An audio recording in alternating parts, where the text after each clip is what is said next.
Standar yang ketiga, antakunal mar'atu jamilatan, jamilatas syakal.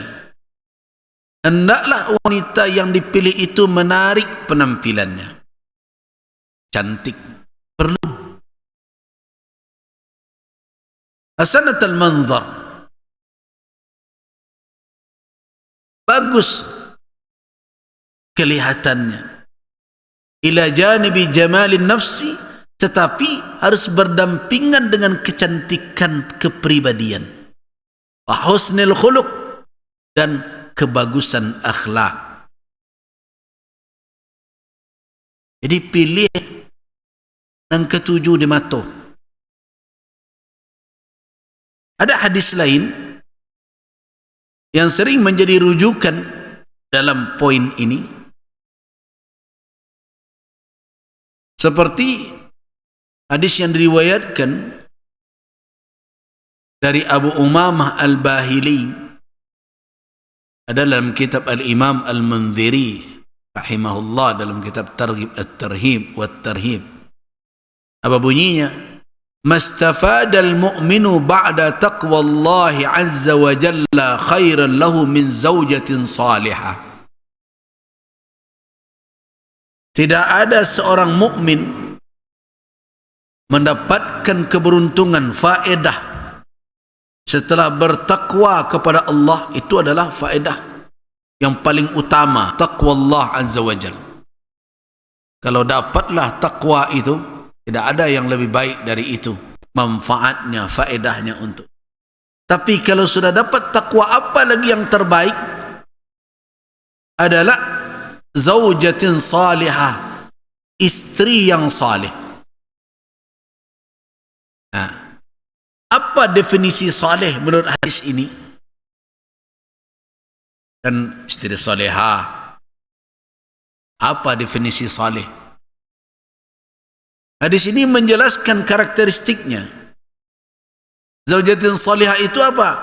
In amaraha ata'athu. Jika diperintahkan oleh suaminya, istri itu taat kepada suaminya. Wa in nadhara ilaiha sarrathu. Apabila suami memandangnya, menyenangkan hati suami. Wa in aqsama alaiha abarrathu. Apabila suami bersumpah, maka dia akan bersikap sebaik-baiknya. Jadi kalau ditegur, wa in ghaba anha, kalau dia sendiri, suaminya tidak bersamanya, nasahathu fi nafsiha wa mali. Dia terus menjaga, bernasihat kepada dirinya dan hartanya. Artinya apa? Dia setia menjaga dirinya dan menjaga apa yang dititipkan oleh suami. Jadi kalau kita lihat di sini, ada 4 karakter wanita salihah, zaujah salihah itu. Taat kepada perintah suami, menyenangkan ketika dilihat, senantiasa berbuat kebaikan. Kalau suami kadang tersinggung, dia cepat untuk berbuat baik kepadanya, mengobati hatinya. Abarrathu. Walaupun di dalam drama-drama pendek, wanita ini kan sulit sekali minta maaf. Tanya begitu. Drama pendek begitu. Pokoknya asal salah suami, minta maaf. Istri yang salah, tetap dia harus suami dan minta maaf. Katanya begitu, tayan tanda ya. Tapi wanita yang salihah itu abarrathu.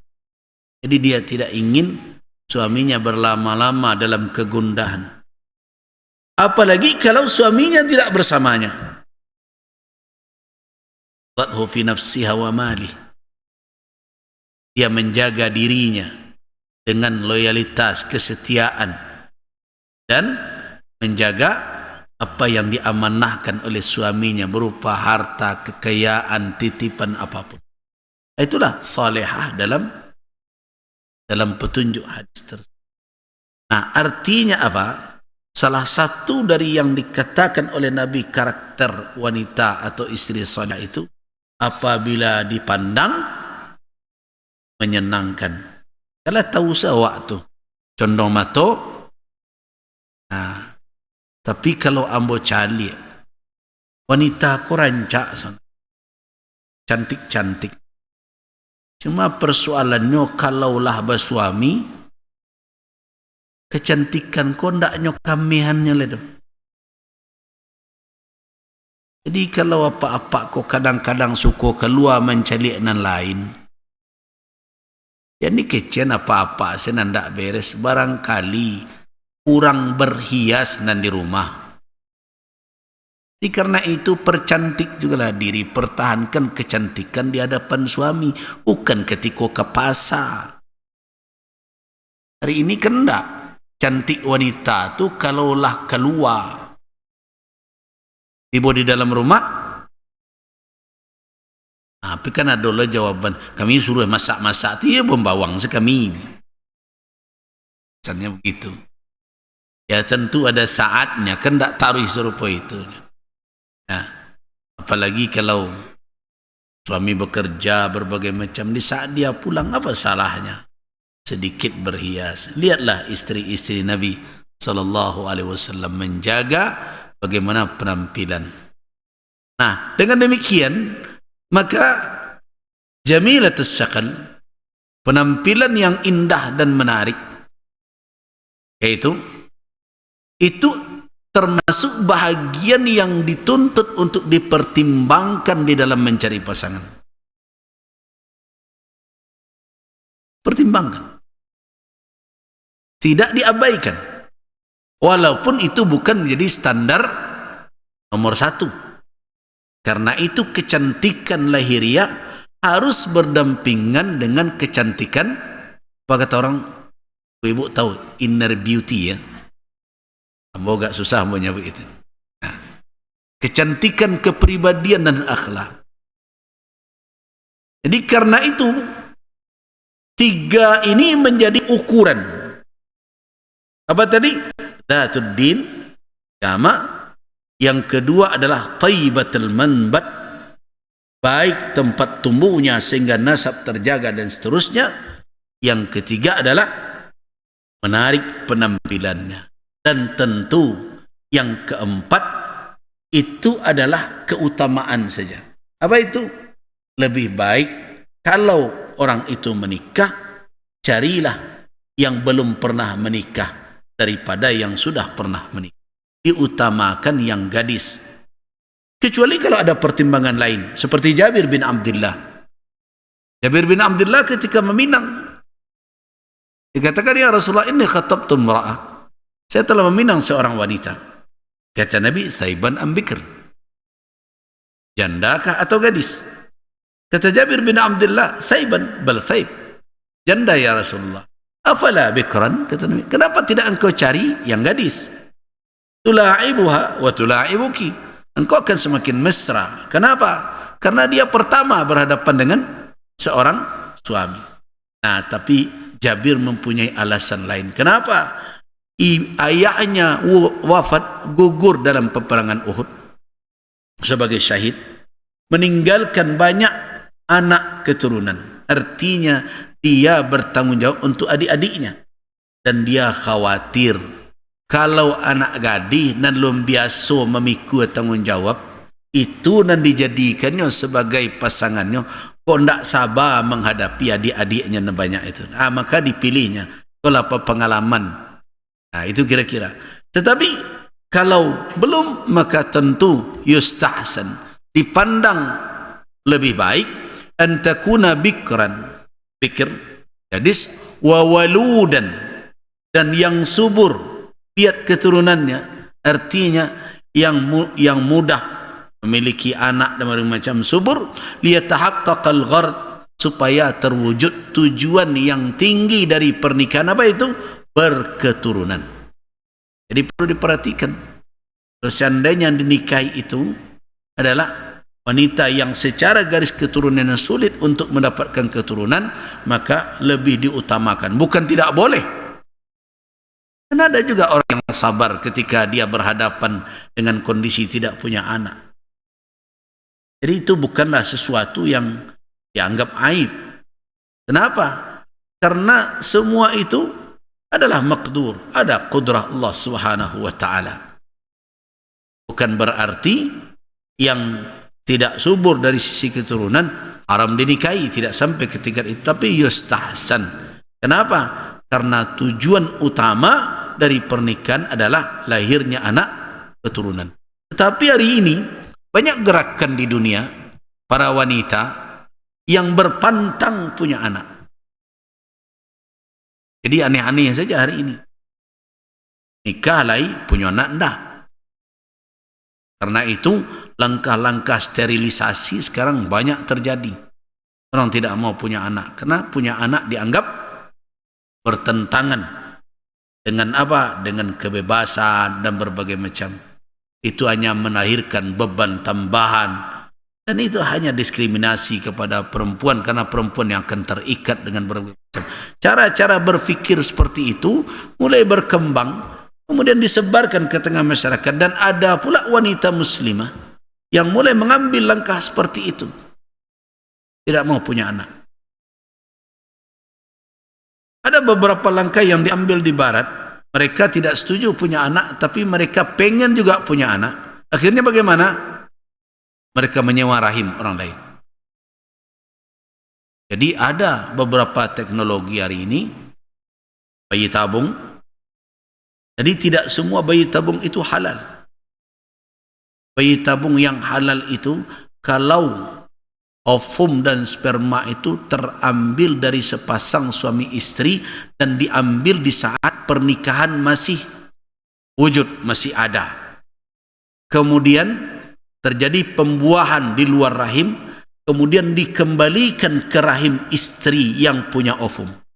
Itu baru halal.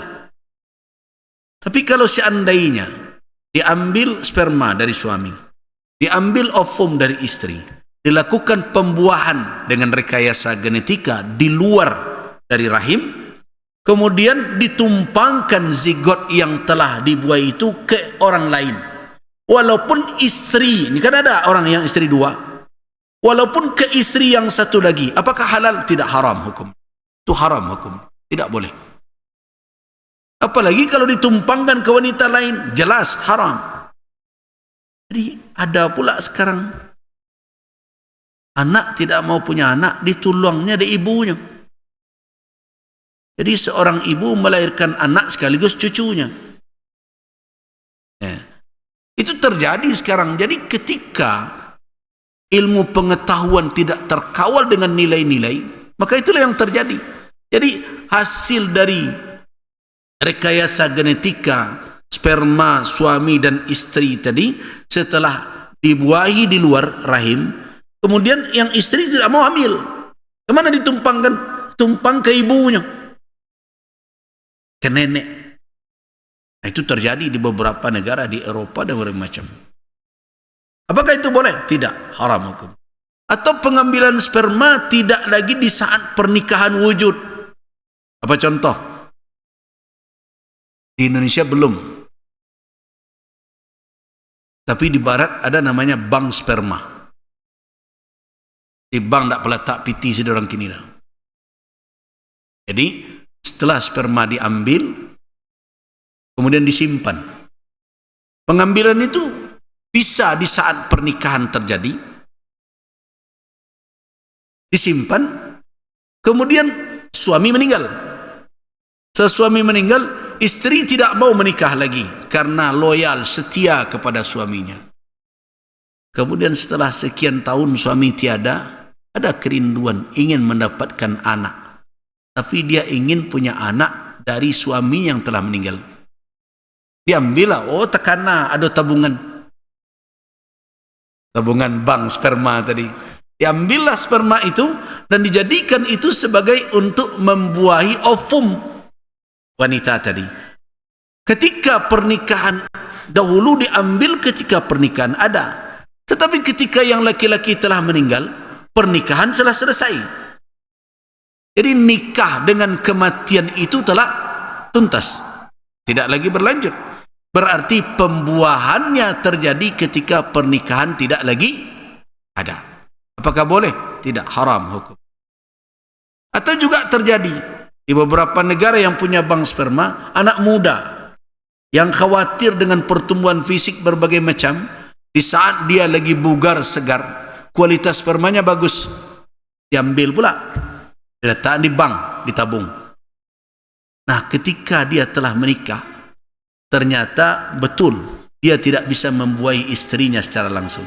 Takana tabungan lamo, diambillah itu, dibuahkan kepada istrinya, tetapi pengambilannya tidak di saat dia telah jadi suami. Pembuahannya di saat pernikahan. Halalkah itu? Tidak. Haram hukum.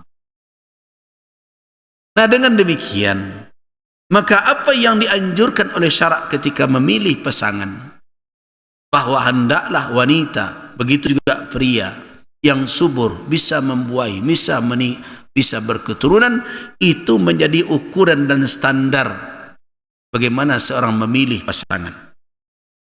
Kenapa demikian? Karena al-maqasid, tujuan dari pernikahan itu banyak, tetapi asmal maqasid, maqasid yang tertinggi itu diantaranya, di samping sebagai sakan, mawaddah, rahmah, ya kan? Ada 3 yang sering disebut samara, samawa, tapi satu adalah ikhtiar kita. Sakan itu ikhtiar, mawaddah, rahmah itu anugerah. Nah, di samping itu adalah berketurunan. Inni mukathirum bikumil umam, aku bangga dengan banyaknya kamu kelak kepada umat lain, kata Nabi sallallahu alaihi wasallam. Nah, itulah pertimbangan bagi laki-laki di dalam memilih pasangan calon istrinya. Anan wanita ada ndak petunjuk syarak ba'a memilih calon suami? Tentu ada. Tak boleh balik sebalah. Syariat itu sempurna.